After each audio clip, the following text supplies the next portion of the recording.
Hello everyone, welcome to Rita's Kitchen. Today I will be showing you how to make a Thibbatu Mallum.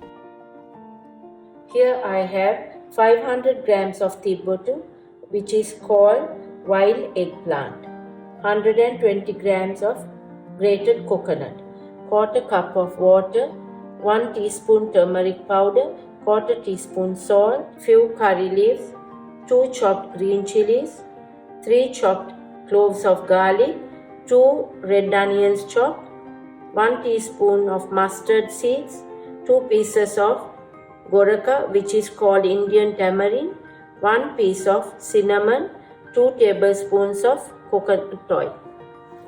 When selecting Thibbatu, make sure that you get nice green and fresh ones.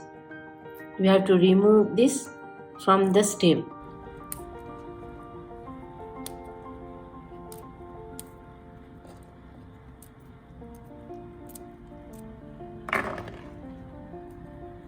They are like hard green peas.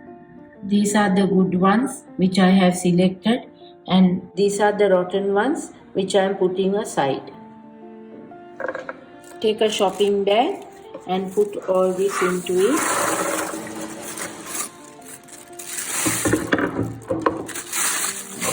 Take a coconut or any hard item to smash this.